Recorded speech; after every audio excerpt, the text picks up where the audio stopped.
Welcome to Simplify to Scale, a show dedicated to helping you scale a high impact and high profit business that you love without all of the complexity and chaos that can keep you trapped in the day-to-day. I'm your host, Krista Grasso, and with decades of scaling experience, I know what actually works and what's just hype. So if you are done with all of the one-size-fits-all scaling advice and all of the overnight success promises, and instead you want proven practical strategies that will help you simplify operations, elevate your leadership, amplify profits, and scale sustainably, let's dive in and get started.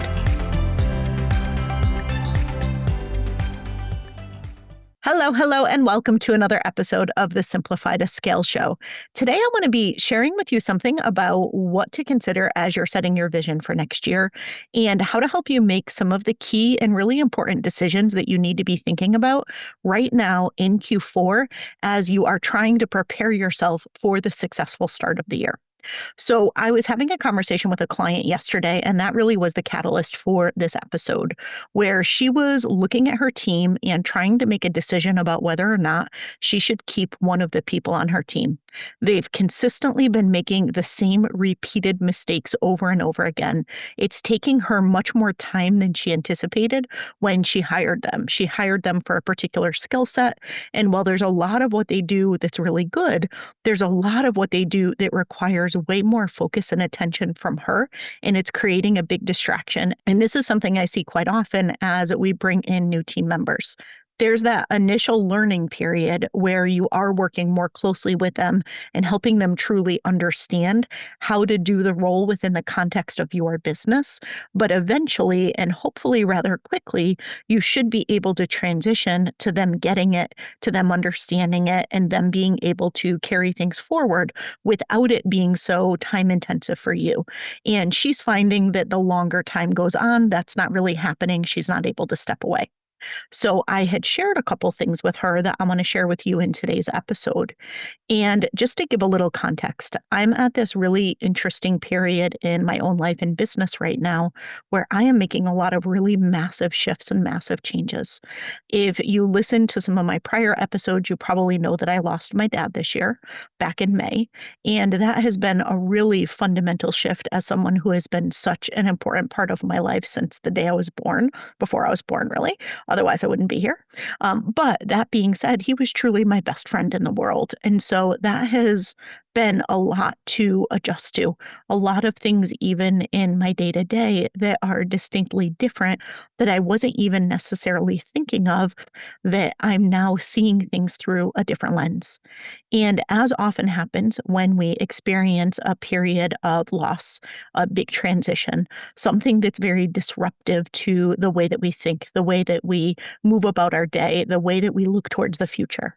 When this tends to happen in one area, it can sometimes trickle down to other areas. It could cause you to take a step back and to look at things through a different vantage point.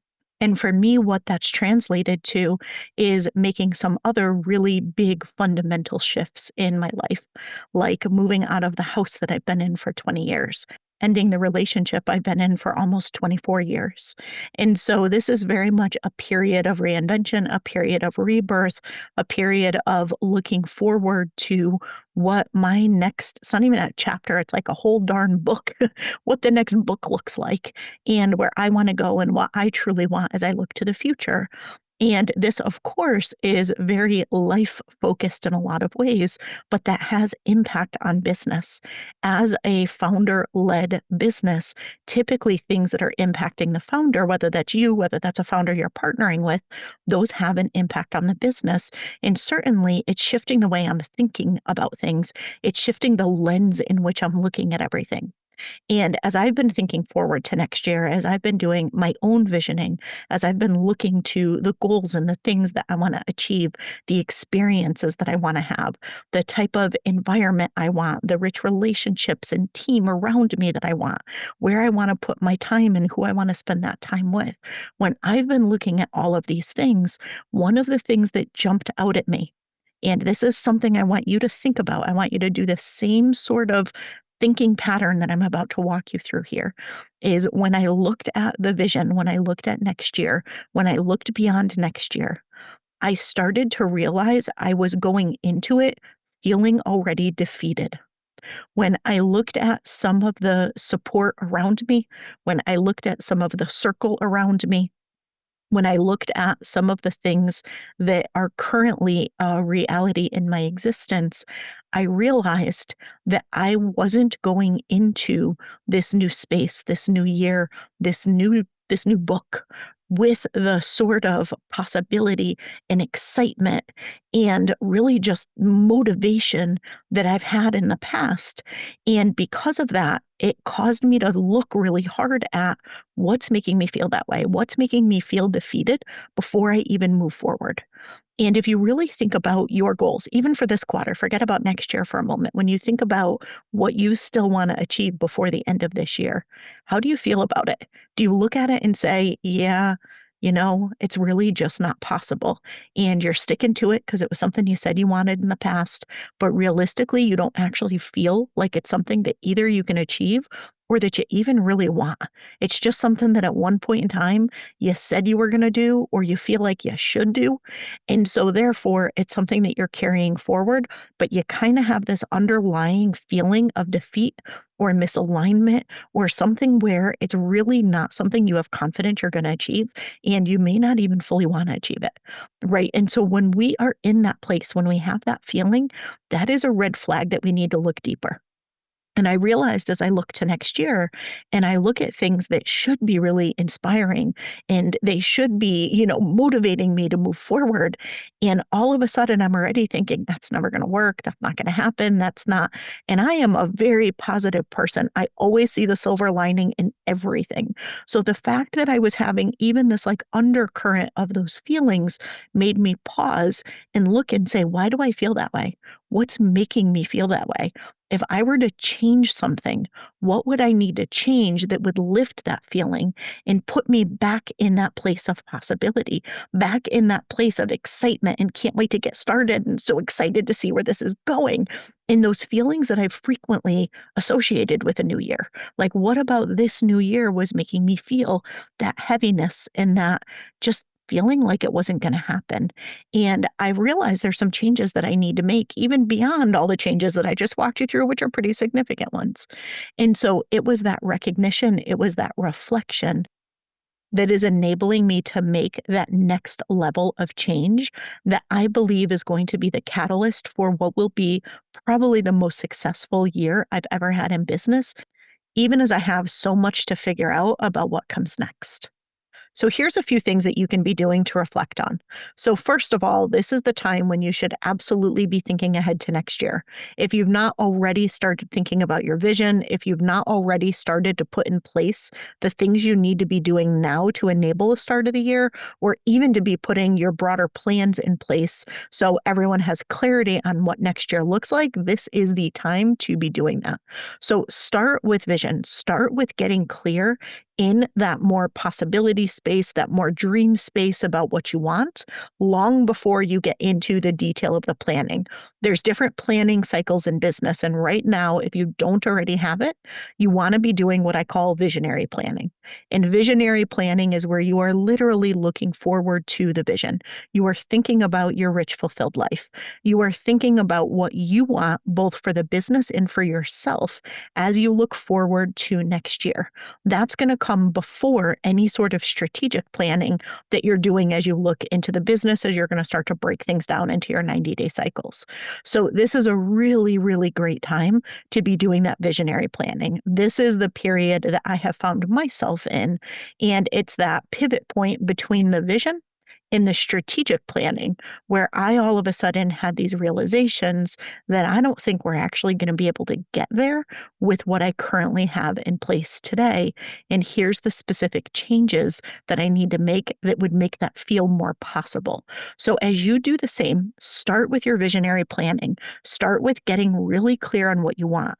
Then, as you start to transition into more strategic planning, as you start to get more into, okay, how do I make this real? What do we need to strategically and tactically be doing right now before the end of the year so we could start the new year? What do we need to be doing in the first quarter of the year, right? You might not have clarity on all the things you're going to be doing next year, but you should have a pretty good idea at a high level, and you should have a more granular idea right now into the first quarter of the year at a minimum. And so if you're thinking through those things, there should be some things that are bubbling up that are either going to give you the "this is amazing, can't wait to get started, let's go" energy, or the I don't know that this is really possible, not so sure that we could do this, I don't know that I believe I can get there with what I have today. And if you find yourself in that second place, do some really deep reflection on why. Don't go with the surface answer. Don't go with what seems like the most strategic answer or the most tactical decision. Really reflect on why. That reflection was really important for me. Not only did it allow me to look at where I need to make changes, but it also highlighted a lot of places where I'm going through an identity evolution. And while that might seem obvious by some of what I shared in this episode, it goes a lot deeper than that. And this reflection helped bring that out. So I think that it will do the same for you if you take the time to sit with, why do I feel like this might not be possible? Why do I not believe in this vision right now? What needs to change? And some of that is going to be things you need to change, maybe about your team or about your systems or about your strategy or about your offers. There's any number of things that might need to shift in your business, but there's also probably some things that need to shift in you as the leader of your business or in how you're leading your business that also are going to be able to support that. So, the next thing I want to share with you is once you do that, you've got your visionary planning, you start to break it down into more strategic planning, and you start to recognize and reflect on anything that feels like it's getting in the way of that being possible. Next, you want to start to think about what you actually need to do, the actions that you need to take. And this is the point in which I'd be pulling in your right hand person if you're the founder, or if you are the right hand person to a founder, this is where you want to be stepping in and starting to help them make this real. And there's something super important that I want to share, and this is an important distinction. I've talked about this in a lot of episodes in the past, but it's worth repeating. You want to be distinguishing between when it's time to be envisioning possibilities versus when it's time to be planning practicalities. The last thing you want when you are in a vision space is to be having a conversation with someone who's trying to immediately jump into what's practical and starting to break it down and say, yeah, no, we can't do that. Yeah, no, we can't. You need to be in a place where you can truly envision what you want. Only when you have that clarity on that vision do you want to start planning for the practicalities. Do you want to start breaking it down? So, as you are coming together with your team, as there is that founder, visionary, and right hand, more strategic operational thinker who are coming together to bridge that possibility with practicality, the vision with action, as you're starting to come together, make sure that you're really clear on what space you're in. And I know for me, I need to do my visioning on my own. And that is even though I have the most amazing strategic right hand person who I could have these conversations with, even though I have some incredible mentors and guides and people who I know enhance what I think of as possible, I still need to do that visioning, that visionary planning on my own. I need to get clear on what I want for my rich, fulfilled life, for my role as the business starts to scale even broader next year. What I want for my life, especially as I'm having so many life changes, including where I'm going to live, what country I'm even going to live in. So I needed to get clear on all of that and do my own visionary planning before I brought it to Jess, before I brought it to the rest of my team. And I think that it's really important as the founder of your own business, whether you identify as a visionary or not, you're doing your own visionary planning and getting clear on what you want. And then you're bringing in the people who support you to make that real. For me, that very first person is Jess. And then that goes broader to my full team. When I'm in that vision space, once I have clarity, that's where I might discuss things with my mentors, and they might challenge or push or come up with ideas that maybe I hadn't fully thought of. They give me some insights and some additional things to reflect on. But ultimately, that vision for the year, that vision for the future is mine and mine alone. And so I find it's really good to be in that space of visionary planning.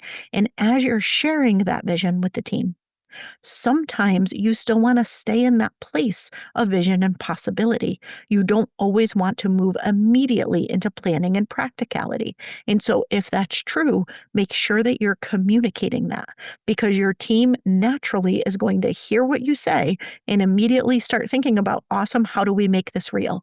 Especially if they're a really great team. And so, if you need to be in a place of, let's talk about how amazing things will be and all the things that are possible ahead of us, make sure that you're setting that tone and that expectation with them so they're not deep diving into detail and into the, yeah, but what about, and have you thought about, and how are we going to, and I don't know that we can, in the natural things that allow them to make that vision real, but you might not be in the right headspace for yet. So make sure you're communicating that. So you should have crystal clarity on that vision. You should be able to communicate that down. And then you want to be pulling in the team that you have, ideally that incredible strategic right-hand thinker that you have who can help you create that bridge in the same way that Jess does for me. So to recap, get clear on your vision. Take some time to deeply reflect on if you feel like that vision is possible, and if not, what you feel is getting in the way and where you might need to make changes. Share that vision with your right hand or with your team so that you can break that down into the strategic plans that will actually make it real and deliver on what you want to see for the next year. And ensure you're setting the context for conversations that are in a place of vision and possibility versus conversations that are in a place of planning and practicality, so you can get the best of both, protect your vision, and inspire your team to take action on it. And as always, if you need any support, put time on my calendar at strategicopsinstitute.com/consult. We could talk about how we can partner together, and I'll give you a little sneak peek into what's coming in the Soul Collective, which I told you about in last week's episode. So we are just getting ready to welcome people in outside of those who are active clients and actively part of our certification program. And in last week's episode, I told you a little bit about what's coming up in next month's workshops, but there's something I want to give you a sneak peek into that's coming up in December. And one of the things I'm going to be doing is I'm going to be leading a 2026 strategic planning virtual retreat. And everyone who joins Soul Collective now is going to get that gifted to them. Now, you can just join me for the retreat. You can buy the retreat separately and come spend a day with me and get really clear on how you can take that beautiful vision that you just created and turn it into the strategic plans that are going to make it possible, and have that clarity of what your team needs to be focused on, where you might need to be making those shifts like I'm doing in my business, and where you will ultimately leave with a lot of confidence and clarity in what 2026 looks like for you and your business from a strategy, team planning, and just practical perspective. You've got the vision, or by the time you do the exercises I talked about here, you'll have the vision. Let's get together and make it real. I'll be sharing more details about how to join me for that. But if you want a ticket to it and a guaranteed spot in it, that is a bonus that I'm including for anyone who joins me in Soul Collective. And if you join before November 4th, you will be able to join us for this month's AI Implementation Labs and the live Q&A with me on the 18th. So if you want to know more, head to strategicopsinstitute.com/collective, and I can't wait to see you there. I hope you got a lot of value out of this episode. I will see you again next week. Thanks so much for tuning in to this week's episode of Simplify to Scale. If you'd like to take things further, I invite you to join me for my Scale Smarter, Not Harder interactive workshop. Head to strategicopsinstitute.com/scale smarter to get registered. Not only will we dive into what might be keeping you trapped in the day-to-day, but you'll have the opportunity to ask me your questions live. If you got value out of today's episode, I'd love if you'd take a moment and rate and review the show so more businesses can learn to scale more simply and sustainably. Be sure to subscribe so you never miss an episode, and I'll see you again next week.